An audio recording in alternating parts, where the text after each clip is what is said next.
आज महाअष्टमी है। मान्यता है कि इस दिन मां दुर्गा ने महिषासुर नाम के असुर का अंत किया था, संहार किया था। इसी अष्टमी पर उत्तर प्रदेश में सीएम योगी ने असुर रूपी दंगाइयों के मर्दन की कार्रवाई शुरू कर दी है। बरेली को हिंसा की आग में झोंकने की साजिश करने वालों को योगी ने महाअष्टमी पर बुलडोजर वाला प्रसाद दिया है। 2 दिन पहले ही योगी ने कहा था कि वो उत्तर प्रदेश में माहौल बिगाड़ने वालों का ऐसा इलाज करेंगे कि उनकी 7 पुश्तें याद रखेंगी, और बुलडोजर ने अब ये काम शुरू कर दिया है। देखिए रिपोर्ट। इन्हीं के लिए हम लोगों ने बुलडोजर बनाया था। उनकी डेंटिंग पेंटिंग करवानी पड़ती है कायदे से। सबक तुम्हें ऐसा सिखा देंगे कि तुम्हारी आने वाली पीढ़ी दंगा करना भूल जाएगी। तुम्हारी आने वाली पीढ़ी दंगा करना भूल जाएगी। छेड़ोगे तो फिर छोड़ेंगे भी नहीं, और एक बार छोड़ेंगे नहीं तो फिर छोड़ोगे भी कभी नहीं। योगी कह चुके थे, छेड़ोगे तो छोड़ेंगे नहीं। वही हुआ। महाअष्टमी पर योगी का बुलडोजर उन कट्टरपंथियों का मर्दन करने पहुंच गया जिन्होंने अपने नफरती इरादों से सूबे के अमन चैन को छेड़ने की कोशिश की थी। योगी का ये बुलडोजर मौलाना तौकीर रजा की उस नफरती गैंग को ये सबक सिखाने पहुंचा कि यूपी में गुस्ताखे शांति भंग की एक ही सजा, घर छत से जुदा, छत घर से जुदा। मौलाना तौकीर रजा के करीबी के अवैध निर्माण पर योगी फोर्स का बुलडोजर चला है। यह एक अवैध चार्जिंग स्टेशन था जिसे नगर निगम की जमीन पर कब्जा कर बनाया गया था। यह अवैध चार्जिंग स्टेशन तौकीर रजा के करीबियों का था। इस कार्रवाई के दौरान मौके पर भारी पुलिस बल और आरआरएफ की टीम मौजूद रही। ड्रोन से पूरे इलाके की निगरानी की जा रही थी। बरेली की तस्वीरें जो दंगाई देख ले और दंगा करने से पहले सोच ले कि पुलिस क्या हाल करेगी, तो जो हाल करने के लिए यहाँ पे तस्वीरें हैं वो बताने और समझने के लिए काफ़ी है कि पुलिस यहाँ टीयर गैस से भी लैस है। यानी कोई भी गड़बड़ी यहाँ पर होती है तो पुलिस उस हालात से निपटेगी और पूरे अवैध निर्माण को यहाँ से खाली कराया जाएगा। सिर्फ ज़मीन पे ही नहीं बल्कि आसमान से भी सामने अगर मैं आपको दिखाऊँ तो ड्रोन नजरें बनाया हुआ है, क्योंकि बहुत भीड़ भाड़, सकड़ी गलियाँ हैं, पतली गलियाँ हैं। धर्म की आड़ में नफरती एजेंडा चलाकर बरेली की शांति भंग करने वालों का योगी तरीके से इलाज कर रहे हैं। पहले तो मौके पर ही लठ वाला इलाज किया गया, फिर कान पकड़कर माफी मंगवाई गई। अब महाअष्टमी पर बुलडोजर वाला प्रसाद दिया जा रहा है। बरेली की ये 3 तस्वीरें बता रही हैं कि सूबे की कानून व्यवस्था को चैलेंज करने वालों का योगी क्या हाल करते हैं। ये बुलडोजर एक्शन सबक है उन अराजक तत्वों को जो अपने नफरती मंसूबों की आड़ में त्योहार और पर्व के मौके पर हिंसा की आग भड़काना चाहते हैं। अगर अराजकता पैदा करने का और उपद्रव पैदा करने का कुत्सित प्रयास किया तो मान करके चलिए कि ये रास्ता उनका सीधे नरक में जाने का होगा, सीधे नरक में। आई लव मोहम्मद प्रोटेस्ट की आड़ लेकर बरेली में हिंसा के स्क्रिप्ट लिखने वाले मौलाना तौकीर रजा और उसके करीबियों पर लगातार शिकंजा कस रहा है। तौकीर के इशारे पर भीड़ जुटाने वाला नदीम गिरफ्तार हो चुका है। तौकीर का एक और करीबी डॉक्टर नफीस गिरफ्तार हो चुका है। हिंसा में शामिल 60 से ज्यादा लोगों को पुलिस गिरफ्तार कर चुकी है। यही नहीं, तौकीर रजा समेत उसके सहयोगियों और करीबियों की संपत्तियों पर भी प्रशासन की नजरें टेढ़ी हो चुकी हैं। एक दरगाह की आड़ में बनाए गए तौकीर रजा के मार्केट को भी बुलडोज करने की तैयारी है। इस मार्केट में बनी 25 दुकानों पर लाल निशान लग चुका है, यानी अब ये दुकानें बुलडोजर के रडार पर आ चुकी हैं, जिन्हें कभी भी ध्वस्त किया जा सकता है। बुलडोजर ने अपना काम करना शुरू कर दिया है। पीला पंजा यहाँ पर पहुंचा है और ये जो अवैध निर्माण है ये वो लोग हैं जिनका सीधा कनेक्शन है तौकीर रजा से। हालांकि तौकीर रजा की तरफ जो यहाँ पर जो लोग हैं उनका ये कहना है कि तौकीर रजा से उनका 2005 से कोई लेना देना नहीं है, लेकिन अब चूंकि प्रशासन की टीम ने पूरा होमवर्क किया, होमवर्क करने के बाद वो प्रॉपर्टीज जो पहले से ही अवैध थी, सरकारी जमीन पर बनाई गई थी, उसको यहाँ पर डिमोलिश किया जा रहा है। तौकीर रजा और उसके करीबियों की कई संपत्तियां फाइक एनक्लेव इलाके में हैं। तौकीर के करीबी फरहत और कॉलोनाइजर मोहम्मद आरिफ की साजिशों के तार 26 सितंबर की बरेली हिंसा से जुड़े हैं। सूत्रों की माने तो तौकीर की साजिशों की रणनीति आरिफ के होटल और लॉन में बनती थी। फरहत और आरिफ के ऐसे ही होटल स्काईलार्क, फहम लॉन, और फ्लोरा गार्डन सील किए जा चुके हैं। हमसफर होटल पर भी सीलिंग का बोर्ड टंग चुका है। योगी के बुलडोजर ने काम शुरू कर दिया है। अब कभी भी तौकीर रजा और उसके करीबियों की ये संपत्तियां बुलडोजर मर्दन हो सकता है। 26 सितंबर के बाद से ही बरेली में योगी फोर्स लगातार एक्शन में है। हिंसा में शामिल ताजिम नाम के एक आरोपी को एनकाउंटर के बाद पुलिस ने गिरफ्तार किया है। दंगे के आरोपियों की धरपकड़ के दौरान ताजिम की पुलिस से मुठभेड़ हुई। ताजिम के पैर में गोली लगी है। वो गौ तस्करी में भी शामिल था। ब्रजेश तिवारी के साथ ब्यूरो रिपोर्ट, जी मीडिया, बरेली। बरेली में दंगा मामले में योगी फोर्स ने 96 घंटे के अंदर 70 से ज्यादा गिरफ्तारियां कर ली हैं। साथ ही इस दंगे से जुड़ा बड़ा खुलासा भी किया है, जो ये बताता है कि तौकीर रजा और उसकी कट्टरपंथी ब्रिगेड ने इस साजिश की स्क्रिप्ट कई दिनों पहले ही लिख दी थी। और दावा तो यहां तक है कि बरेली को जलाने के लिए 1000 किलोमीटर दूर से घुसपैठियों को भी इसमें जुटाया गया था। क्या है बरेली का बंगाल और बिहार कनेक्शन, देखिए। मुसलमान हमारे बाहर हो गए, उस देश के हालात भी हो सकते हैं। योगी के खिलाफ बड़ी साजिश रची गई थी। 8 साल के सबसे बड़े दंगे की प्लानिंग थी। तौकीर रजा और उसकी कट्टरपंथी फौज ने बरेली को स्वाहा करने के लिए बड़ी साजिश रची थी, लेकिन योगी फोर्स ने बरेली के दंगाइयों की बखिया उधेड़ डाली।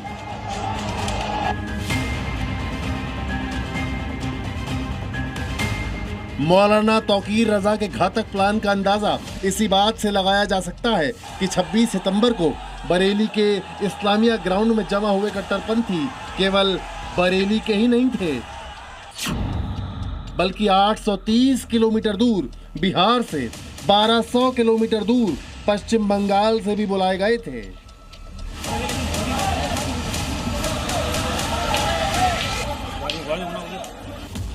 ये बयान खुद बरेली के एसएसपी अनुराग आर्य ने बरेली हिंसा के 96 घंटे बाद दिया है। इसके सबूत भी आपको देंगे। उससे पहले योगी फोर्स के इस बड़े खुलासे को गौर से सुनिए। कुछ लोग हमने आइडेंटिफाई किए हैं, बाहर के लोग जो मौके पे इस घटना में उस भीड़ में शामिल थे। उनमें से कुछ लोगों का ये भी पता चला है कि 1-2 लोग बाहर के ऐसे भी थे जिनके द्वारा संभवतः फायरिंग की घटना की गई। उनके लिए हम लोग और डीपली इन्वेस्टिगेट कर रहे हैं और बातचीत कर रहे हैं। अगर दूसरे जनपद से भी सहायता की आवश्यकता होगी तो वहां की पुलिस से भी संपर्क करके उनकी भी सहायता लेके हम लोग इनको गिरफ्तार करेंगे। अब बरेली रेलवे स्टेशन के इस मंजर को देखिए। ये बरेली स्टेशन के एक प्लेटफॉर्म की तस्वीरें हैं जो चीख कर बता रही हैं कि यहाँ हजारों मुसलमानों की भीड़ वापसी कर रही है। साफ है, मौलाना तौकीर ने बरेली में योगी शासनकाल का सबसे बड़ा दंगा कराने की स्क्रिप्ट तैयार की थी, लेकिन योगी फोर्स की मुस्तैदी के कारण इन लोगों के मंसूबे धरे के धरे रह गए। तौकीर रजा के करीबी नदीम खान ने बरेली को स्वाहा करने के लिए 600 व्हाट्सएप ग्रुप बनाए थे। इन्हीं ग्रुप पर एक मैसेज सर्कुलेट किया गया जिसमें यह अपील की गई कि जुमे वाले दिन इस्लामिया इंटर कॉलेज पर जुलूस निकालने के लिए पहुंचे। यानी बरेली के बाहर से मुसलमानों को बड़ी तादाद में इकट्ठा होने के लिए भड़काया गया था, जिसके बाद दावा यह है कि बिहार और बंगाल से भी बरेली दंगा प्लान में शामिल होने के लिए कट्टरपंथी जुड़े थे। पश्चिम बंगाल और बिहार के कई जिले घुसपैठियों के गढ़ माने जाते हैं। इन्हीं घुसपैठियों की वजह से कभी पश्चिम बंगाल तो उससे सटे हुए बिहार में कई बार दंगे हुए, और अब बरेली के इन दंगों में पुलिस इस मामले की जांच कर रही है कि क्या कहीं बंगाल या फिर बिहार से घुसपैठिए यहाँ पर आके दंगे तो नहीं कर रहे थे, या फिर कोई कनेक्शन पश्चिम बंगाल या बिहार का इस दंगे से तो नहीं है। लेकिन ये दंगाई भूल गए कि ये योगी का उत्तर प्रदेश है, जहां दंगा ब्रिगेड को मिट्टी में मिलाने के लिए योगी फोर्स मुस्तैद रहती है। तो मौलाना भूल गया कि शासन किसका है। वही मानता था धमकी देंगे और हम जबरदस्ती जाम कर देंगे। हमने कहा जाम नहीं होगा, कर्फ्यू भी नहीं लगेगा, लेकिन कर्फ्यू का सबक तुम्हें ऐसा सिखा देंगे कि तुम्हारी आने वाली पीढ़ी दंगा करना भूल जाएगी। अब आप इस दंगा ब्रिगेड के एक एक कट्टरपंथी को गिनते जाइए। 1, 2, 3, 4, 5 नहीं, बल्कि इनकी संख्या 56 है। लाल धारी वाली टी शर्ट में यही वो नदीम खान है जो तौकीर रजा का करीबी है। इसी ने दूसरे राज्यों से कट्टरपंथी भीड़ का जमावड़ा इकट्ठा किया। यही नदीम खान पुलिस से वायरलेस लेकर फरार हो गया था। गौर से देख लीजिए इनके चेहरों को जो योगी फोर्स के डर को बयां कर रही है। बरेली हिंसा के मामले में कई खुलासे हो चुके हैं और कई खुलासे होने बाकी हैं, लेकिन इतना साफ है कि बरेली हिंसा सोची समझी साजिश के तहत हुई और कट्टरपंथियों ने पुलिस पर जान से मारने के मकसद से हमला किया था। ब्रजेश तिवारी के साथ ब्यूरो रिपोर्ट, जी मीडिया, बरेली। काशीपुर, बरेली, उन्नाव, अहिल्यानगर, ये वो शहर हैं जहां नफरती भाईजान ने भीड़ तंत्र के दम पर कानून व्यवस्था से खिलवाड़ करने का पूरा प्लान बनाया था, लेकिन कामयाब नहीं हो सके। उल्टा पुलिस वालों की लाठी और खानी पड़ गई। बावजूद इसके मियां भाई हैं कि सुधरने का नाम ही नहीं ले रहे। एक बार फिर नफरती गैंग देवभूमि का चक्का जाम करने के लिए सड़क पर उतरी और इस बार धामी फोर्स ने नवरात्र में नफरती ब्रिगेड को लठ वाला प्रसाद बांटा है। देखिए, ये कट्टरपंथ का उन्मादी चेहरा है। ये धर्म की आड़ में कानून व्यवस्था को ध्वस्त करने की साजिश है। ये त्योहार पर हिंदुओं को डराने का षड्यंत्र है। लेकिन नफरती गैंग के कट्टरपंथी मंसूबे पर पुलिस की लाठियां बरसी तो मियां भाई नंगे पांव दौड़ने लगे। नवरात्र में कानूनी डांडिया रास की तड़तड़ाहट पर नफरती गैंग के गुर्गे सड़क पर नागिन डांस करने लगे। किसी की हड्डी टूटी तो किसी की चप्पल छूटी। कुछ मिनट पहले जो भीड़ खाकी को आंख दिखा रही थी, वही अब हाथ जोड़कर भाग रही है। जिस भाईजान ने शहर की सड़क को जाम कर दिया, वही अब भागने के लिए गली तलाश रहे हैं। तस्वीरें देहरादून की हैं, जहां धर्म के नाम पर उन्माद फैलाने की कोशिश की जा रही थी। एक वायरल पोस्ट की अफवाह फैलाकर भीड़ जुटाई जा रही थी। पुलिस चौकी के सामने कब्जा जमाने की कोशिश थी। और एक हफ्ते में दूसरी बार है जब देवभूमि में अराजकता फैलाने की कोशिश की गई। 22 सितंबर को जहां काशीपुर में कट्टरपंथियों ने जमकर उत्पात मचाया, वहीं 29 सितंबर की रात राजधानी देहरादून में उन्मादी भीड़ जुटा दी गई। ऐसे में बड़ा सवाल यह है कि देवभूमि को अशांत करने की साजिश कौन रच रहा है। यहाँ पर इस प्रकार की अराजकता बिल्कुल भी इस भूमि में बर्दाश्त नहीं की जाएगी और ऐसे तत्वों के खिलाफ कठोर कार्रवाई की जाएगी। पहले भी कहीं पर भी अगर इस प्रकार का प्रयास हुआ है, कानून ने अपना काम सख्ती से किया है और हमने ऐसे ही सब उपद्रवियों के लिए, ऐसा ही दंगा करने वालों के लिए यहाँ सख्त दंगा रोधी कानून बनाया है। दरअसल भीड़ में शामिल कुछ लोगों का आरोप था कि एक शख्स ने सोशल मीडिया पर आपत्तिजनक टिप्पणी की, जिससे उनकी धार्मिक भावनाएं आहत हो गईं। लेकिन भीड़ में शामिल किसी भी शख्स को ये पता नहीं था कि पोस्ट किसने की, पोस्ट में लिखा क्या था। बस नफरती गैंग को ये बता दिया गया कि नबी की शान में गुस्ताखी हुई है। बताया जा रहा है कुछ हुजूर के खिलाफ किसी व्यक्ति ने अभद्र टिप्पणी की है।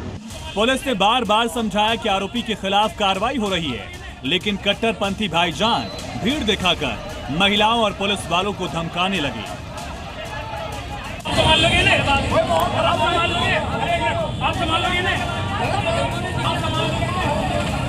देहरादून से लेकर काशीपुर और बरेली से लेकर उन्नाव तक ये जो भीड़ तंत्र वाला शक्ति प्रदर्शन चल रहा है, उसका एक ही इलाज है। वो इलाज हो रहा है योगी स्टाइल में। धामी फोर्स का भी क्लियर मैसेज है, अगर कानून तोड़ोगे तो हड्डियां भी टूटेंगी। ब्यूरो रिपोर्ट, जी मीडिया। सीएम योगी ने प्रदेश के हर नागरिक की सुरक्षा का संकल्प लिया है और नवरात्र में योगी के संकल्प को योगी फोर्स पूरा भी कर रही है। प्रदेश के आपराधिक चंड मुंड के मर्दन के लिए योगी के सिंघम ही नहीं बल्कि दुर्गा शक्ति भी डटी हुई है। यूपी पुलिस के इस डबल अटैक से अपराधी जो है वो अब थर-थर कांप रहे हैं। देखिए, ये उत्तर प्रदेश है जहां अपराध का रास्ता चुनने वाले का यही हश्र होता है। मुख्यमंत्री योगी आदित्यनाथ का संकल्प ही सुशासन और कानून व्यवस्था का मॉडल तय करता है और इस मॉडल को अगर ध्वस्त करने की कोशिश भी होती है तो योगी फोर्स ऐसा तगड़ा एक्शन लेती है कि अपराधी लंगड़ा होकर घूमता है। कंधे पर राइफल, हाथ में पिस्टल और कराहता हिस्ट्री शीटर। नवरात्रि में योगी की दुर्गा शक्ति अपराधियों का काल बनी हुई है। उन्नाव की लेडी ब्रिगेड रूटीन चेकिंग पर थी, तभी हिस्ट्री शीटर इन्हें देखकर भागने लगा, लेकिन इन शेरनियों ने अपराधी का पीछा किया। अपराधी के हौसले इतने बुलंद थे कि उसने फायरिंग शुरू कर दी, जो इस अपराधी के लंगड़े होने की वजह बन गई। संदिग्ध प्रतीत होने पर टार्च मार के रोका और टोका गया। उसमें 2 व्यक्ति सवार थे, दोनों गाड़ी आगे भगा कर खड़ी करके भागने लगे। एक व्यक्ति ने पुलिस पार्टी पर जान से मारने की नीयत से फायर किया। आत्मरक्षार्थ पुलिस बल द्वारा भी फायर किया गया, जिसमें एक व्यक्ति के पैर में गोली लग गई। दोनों व्यक्तियों को मौके पर पकड़ लिया गया। अपराधी ने अगर अपराध का रास्ता चुना है तो उसकी मंजिल काल कोठरी ही है, और समय समय पर योगी के सिंघम इसे याद भी दिलाते रहते हैं। गाजियाबाद के विजयनगर में योगी फोर्स हिस्ट्री शीटर का काल बन गई। इस अपराधी पर दिल्ली एनसीआर में कुल 40 मुकदमे दर्ज हैं, जिनमें से 31 केस तो दिल्ली के हैं, लेकिन इस अपराधी ने गाजियाबाद आकर गलती कर दी। अब ताउम्र इसे लंगड़ा कर ही चलना होगा। द्वारा जब इनको रुकने के लिए कहा गया तो रुकने के स्थान पर इनके पास तमंचा था। उस तमंचे से इन्होंने पुलिस के दल पर जान से मारने की नीयत से फायर कर दिया। जवाब में पुलिस को भी अपने रक्षार्थ फायर करना पड़ा है। इसमें यहाँ पर एक व्यक्ति के पैर में गोली लगी है व दूसरे व्यक्ति को मौके से हिरासत में ले लिया गया है। नवरात्र पर मंदिरों के आसपास ही अक्सर नॉनवेज की बिक्री देखी जाती है, जिससे सनातनियों की भावनाओं को ठेस पहुंचने की आशंका बढ़ जाती है। और आशंका क्या, ठेस पहुंचती ही।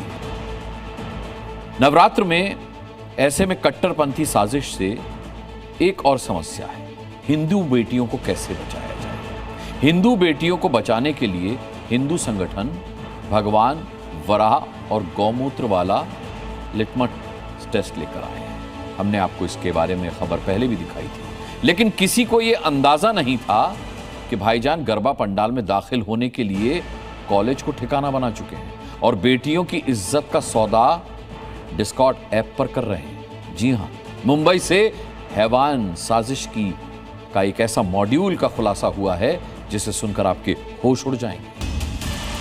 ये हिंदू बेटियों के खिलाफ नफरती गैंग की साजिश का सबूत है। यह सबूत है इस बात का कि कट्टरपंथियों को गरबा पंडालों से दूर रखना क्यों जरूरी है। नवरात्रि शुरू होने से पहले ही हिंदू संगठनों ने जिस बात का डर जाहिर किया था, वो डर सच साबित हुआ है। पहली बार गरबा में लव जिहाद का सबसे बड़ा सबूत सामने आया है। शाहिद और फैज नाम के ये विधर्मी गरबा पंडालों में हिंदू बेटियों की वीडियो बना रहे हैं, उसे डिस्कॉर्ड ऐप में शेयर कर रहे हैं और बेटियों की इज्जत तार तार करने की प्लानिंग बना रहे हैं। शाहिद और फैज का मैसेज क्लियर है, गरबा में घुसकर हिंदू लड़कियों को टारगेट करना है, लड़कियों को प्यार के जाल में फंसाना है, एक भी हिंदू लड़की मत छोड़ो। ये लाइनें कट्टरपंथी गैंग के गुर्गों के बीच हुई चैट का महज कुछ हिस्सा है।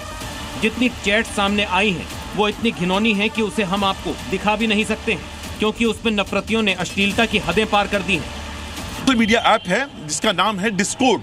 अब डिस्कॉर्ड जो सर्वर है उसके ऊपर 2 लोग आपस में बातचीत कर रहे हैं। उनमें से एक लड़का इस जो नवरात्रि जो उत्सव मनाया जा रहा है वहां की अंदर की तस्वीरें, लड़कियों के नाचते हुए की और उनके घूमते हुए की तस्वीरें वो उसके अंदर पोस्ट करता है। और उसके बाद 2 लड़कों में कन्वर्सेशन शुरू हो जाता है और बेहद आपत्तिजनक भाषा का उसके अंदर इस्तेमाल किया गया था। गरबा पंडाल में बाहरी मुस्लिमों की एंट्री बैन थी, तो कट्टरपंथियों ने फेमस कॉलेजों में नाबालिग मियां भाई का एडमिशन करा दिया। और जब कॉलेज कैंपस में गरबे का आयोजन हुआ तो स्टूडेंट बनकर ये काल नेमी हिंदू बेटियों के पास पहुंच गए। ऐसे में हिंदू संगठन इन हैवानों के खिलाफ सख्त एक्शन की मांग कर रहे हैं। एक भी हिंदू बच्ची बचना नहीं चाहिए। इस प्रकार की जो षड्यंत्र रची जा रही है, इस जिहादियों द्वारा षड्यंत्र रची जा रही है। रूल नंबर 1 कि हिंदू लड़कियों को छोड़ो नहीं, ये उनकी मानसिकता दिखाता है कि एक 17 साल का बच्चे के दिमाग में कितनी जिहादी बातें भरी हुई है। हिंदू नेताओं का आरोप है कि चैट वायरल होने के बाद पुलिस ने देर से एक्शन लिया। पुलिस प्रशासन 5 दिन हो गया कह रही है ना अभी तक हम लोगों को पकड़ पाए ना उनके साथी को पकड़ पाए। पुलिस प्रशासन 5 दिन से कर क्या रही है? हिंदू संगठनों का आक्रोश बढ़ता देख पुलिस ने एक आरोपी को गिरफ्तार कर जुवेनाइल बोर्ड के सामने पेश किया, जबकि दूसरा आरोपी अभी भी फरार है। 2 आरोपी है, उसमें एक जो है विधि संघर्षग्रस्त बालक है और वो विवाह कॉलेज का है, तो उसको हमने नोटिस दिए और उसको बाल न्याय मंडल के सामने हम हाजिर करें। शायद इसी अधर्म के चलते हिंदू संगठन मुस्लिमों को गरबा पंडाल से दूर रखने की मांग कर रहे हैं। शायद इसी वजह से गरबा पंडाल में वराह टेस्ट और गौमूत्र टेस्ट की मांग कर रहे हैं। सवाल ये उठता है कि आखिर हिंदू त्योहारों को टारगेट करने वाले इन कालनेमियों का इलाज कब होगा? हिंदुओं के खिलाफ ऐसी नफरती सोच क्यों पनप रही है और इसके पीछे कौन लोग हैं जो नाबालिगों को अपना मोहरा बना रहे हैं? अंकुर त्यागी, जी मीडिया, मुंबई। नवरात्र पर मंदिरों के आसपास अक्सर आपने नॉनवेज की बिक्री देखी होगी। अब इससे सनातनियों की भावनाओं को ठेस भी पहुंचती है। ऐसे में नवदुर्ग पर शुद्ध शाकाहारी मिशन को कई बीजेपी विधायकों ने दिल्ली में शुरू किया है, लेकिन इसकी लाइव टेस्टिंग करने के लिए त्रिलोकपुरी से विधायक रविकांत मार्केट में उतर गए और फिर जो दुकानें नियम तोड़ती मिली उन्हें उन्होंने चेतावनी देते हुए बंद करा दिया। के साथ छेड़खानी बिल्कुल बर्दाश्त नहीं होगी और ये हमारी परंपराओं से बिल्कुल छेड़खानी बर्दाश्त नहीं होगी। 9 दिन के लिए बंद करना होगा तो करना होगा। दुकान नंबर 1, मीट की दुकान खुली पकड़ी। दुकान नंबर 2, नॉनवेज बैन का नियम तोड़ा। दुकान नंबर 3, नवरात्रि में मीट बेच रहे भाईजान। नवरात्रि के पावन पर्व पर धड़ल्ले से मीट बिक्री की ये तस्वीरें दिल्ली के त्रिलोकपुरी इलाके की हैं, जहां से बीजेपी विधायक रविकांत ने नॉनवेज बैन का नियम तोड़ने वालों को लाइव पकड़ा, के हाथों पकड़ा, बल्कि हाथों हाथ इनकी दुकानें बंद भी करवा दी। यहाँ क्यों खोल रखा तुमने? स्पेशल बोलना पड़ेगा। किसने बोली है कल खोलने के लिए? नवरात्रों में मना करिए ना, हटाओ इसे, ये खुलनी नहीं चाहिए यहाँ पर दोबारा। मां की आराधना के इन 9 दिनों में हिंदू पवित्रता का खास ख्याल रखते हैं। ऐसे में दिल्ली में नवरात्रि के दिनों में मीट बैन को लेकर कई बीजेपी विधायकों ने मुख्यमंत्री रेखा गुप्ता और कमिश्नर ऑफ पुलिस को चिट्ठी लिखी थी, जिनमें त्रिलोकपुरी विधायक रविकांत भी शामिल हैं। यही वजह रही कि वो अपने विधानसभा क्षेत्र के बाजारों में जमीनी हकीकत देखने निकल पड़े। हिंदुओं के आस्था के प्रतीक भी है और ये नवरात्रे जो आते हैं उसमें सबका साथ और सबका सम्मान भी रहता है, इससे जुड़ता है कहीं ना कहीं। उस वाले रोड पर सारी दुकानें बंद हैं, कुछ 1-2 दुकानें जो खुल रही हैं उनको हम बंद कराएंगे। बिल्कुल भी इस चीज़ का जो हमने संदेश दिया है वो हमेशा संदेश जाता रहना चाहिए। मार्केट की ज्यादातर दुकानें बीजेपी एमएलए रविकांत को बंद ही मिली। इक्का दुक्का जो खुली मिली उन्हें फौरन बंद कराया गया। विधायक जी ने फुल एक्शन मोड में इलाके के दूसरे मार्केट की पड़ताल भी की। तो उस मार्केट के बाद ये मार्केट है पूरी, इस प्रकार से ये पूरी व्यवस्था बनी हुई है। सारी मार्केटें जो ये देखिए पूरी मीट की दुकान है, न्यू स्टैंडर्ड हलाल चिकन शॉप, ये सारी मुर्गे बकरे मछली इनकी दुकानें हैं। इस तरीके से पूरी दुकानें हमने बंद कराई हैं। बीजेपी विधायक को त्रिलोकपुरी में जहां जहां दुकानें खुली दिखी वहां वहां मियां भाई को जमकर लताड़ भी पड़ी। सुनिए। ये कैसे खोल रखी है भाई तुमने? हैं? सफाई करने के लिए? जब मना करिए क्यों खोल रहे हो? सफाई किस चीज की कर रहे हो? हैं? लाइसेंस क्या है तुम्हारा? कहाँ है लाइसेंस? दिखाओ लाइसेंस, दिखाओ अपना। क्या काट रहे हो उसमें? आप इसे बंद करो, तुरंत बंद करो, इसे हटाओ। विधायक जी का पारा तब हाई हो गया जब एक नॉनवेज विक्रेता ने आदेश की सही जानकारी नहीं होने का हवाला देते हुए बहसबाजी शुरू कर दी। सब दुकानें बंद है, आपकी क्यों खुल रही है? इसे अभी बंद करो, तुरंत बंद कर दो, बिल्कुल भी बिना रुके। नवरात्रों में पूरे 9 दिन नहीं चलेंगे, बंद कीजिए आप इसे। बीजेपी विधायक ने चेतावनी दी कि नवरात्रि के दौरान अगर इसी तरह दुकानदार मनमानी करते रहेंगे तो वो इस पर लाइसेंस रद्द करने से भी पीछे नहीं हटेंगे। जो अपनी मनमानी कर रहे हैं उस पर हम बिल्कुल एक्शन लेंगे, क्योंकि अगर ये बार बार खोलकर अगर ऐसे दिखा रहे हैं तो बिल्कुल इस चीज़ को बर्दाश्त नहीं होगा। कोई भी दुकान ऐसी नहीं होगी जो अवैध तरीके से चले। नवरात्रि में किसी भी सनातनी को पवित्रता से जुड़ी कोई परेशानी ना हो, इसके लिए नॉनवेज बेचने वाले दुकानदारों से 9 दिन अपनी दुकानें बंद रखने का आह्वान किया गया था। जो आराम से मान गया ठीक, जिसने मनमानी की उसे विधायक जी ने नियम बताया और दुकान बंद करा दी, क्योंकि त्योहार पर संस्कृति के साथ छेड़खानी बर्दाश्त नहीं की जा सकती। राहुल मिश्रा, जी मीडिया, दिल्ली। एक तरफ बरेली, जहां कट्टरपंथी गैंग ने योगी राज के 8 सालों में सबसे बड़ा दंगा कराने की साजिश रची, लेकिन योगी फोर्स ने उसे फेल कर दिया, दिखाया हमने। दूसरी तरफ मुजाहिदीन आर्मी है जो गजवाए हिंद के मंसूबे पाले हुए यूपी के अलग अलग जिलों में अपने प्लान पर काम कर रही थी, लेकिन पाकिस्तान से ऑपरेट की जा रही है मुजाहिदीन आर्मी भूल गई कि योगी के प्रदेश में गजवाए हिंद की साजिश रचने वालों को जहन्नुम भेज दिया जाता है। यही यूपी एटीएस ने भी किया, सभी आरोपियों को गिरफ्तार करके सलाखों के पीछे डाल दिया।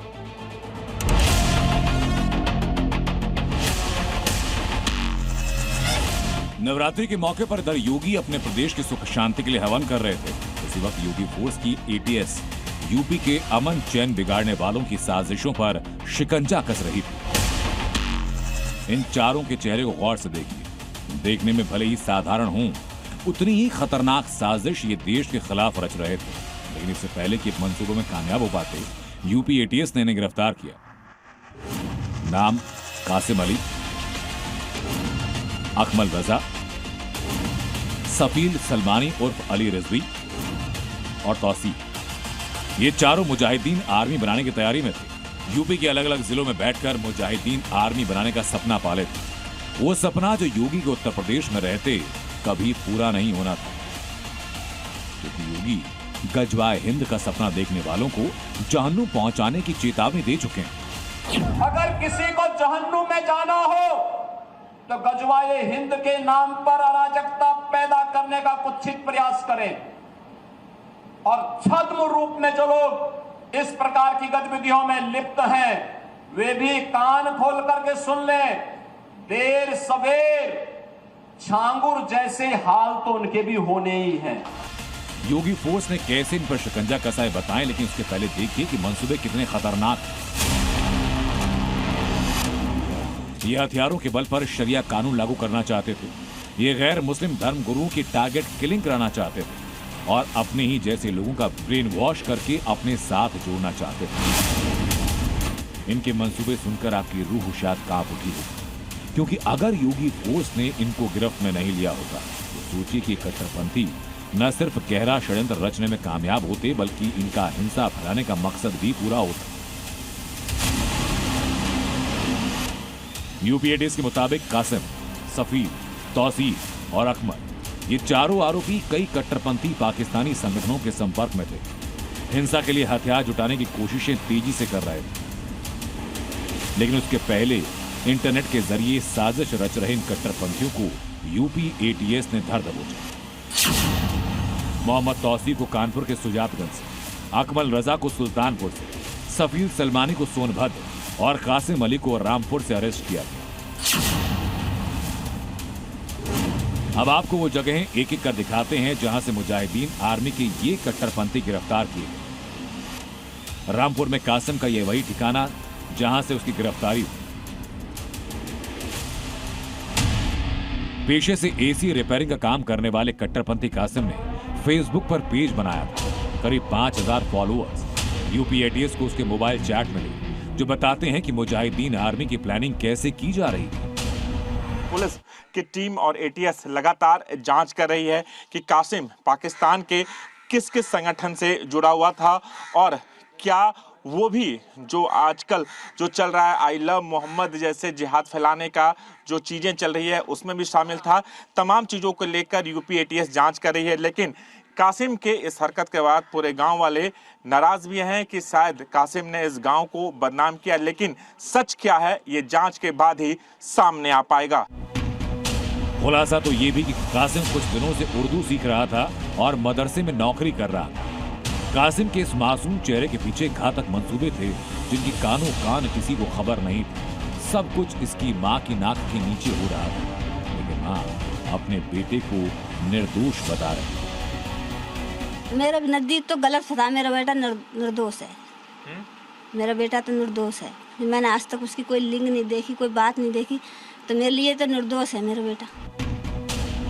अब आप कानपुर की इस गली को गौर से देखिए।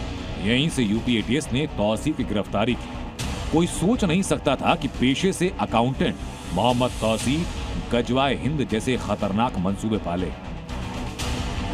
इस समय हम पहुंचे हैं कानपुर के सुजातगंज में। सुजातगंज वो जगह जहां पर कहा जा रहा है कि कल एटीएस ने 4 लोगों को उठाया था, जिसमें से एक जो तौसीफ था उसको यहीं से इसी जगह से जहां मैं आपको दिखा रही हूँ इसी जगह से तौसीफ को एटीएस ने उठा लिया। हालांकि ये जो गली आप देख रहे हैं यहीं पे कुछ ही कदमों की दूरी पे तौसीफ का घर है और उसका पूरा जो परिवार है वो यहाँ पर रहता है, अड़ोसी पड़ोसी यहाँ पर रहते हैं और उन सभी लोगों का कहना है कि तौसीफ को जो यहाँ से उठाया गया तब पुलिस ने उनको कोई जानकारी नहीं दी। तौसीफ पर योगी फोर्स का डंडा चल चुका। वो अपने साथियों के साथ सलाखों के पीछे है, लेकिन माता पिता मानने को तैयार है। ये बताइए, जो पुलिस आरोप लगा रही है, जो एटीएस आरोप लगा रही है, अगर वो आरोप सही निकले तो क्या आप अपने बेटे को फिर आप बोलेंगे कि उसको सजा मिलनी चाहिए? अगर ये बिल्कुल बोलेंगे, बिल्कुल बोलेंगे। इसी तरह मुजाहिदीन सेना का एक और आरोपी अली रिजवी, जो शटरिंग का काम करता है, लेकिन इसकी फेसबुक प्रोफाइल पर देखिए, इसने खुद को एक पोर्टल न्यूज का जिला रिपोर्टर बनाया है। सोशल मीडिया पर लगातार कट्टरपंथी पोस्ट डालकर ये युवाओं को बरगलाने की कोशिश में था।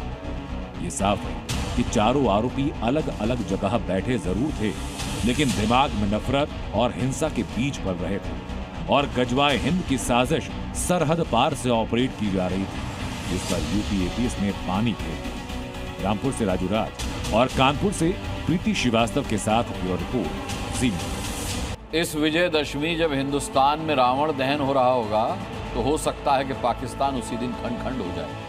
हम ऐसा इसलिए कह रहे हैं क्योंकि आज़ादी की लड़ाई लड़ रहे बलूचिस्तान में शहबाज सरकार के लिए हालात बेहद खराब हो गए हैं, तो वहीं पीओके ने भी बगावत का बिगुल फूंक दिया है।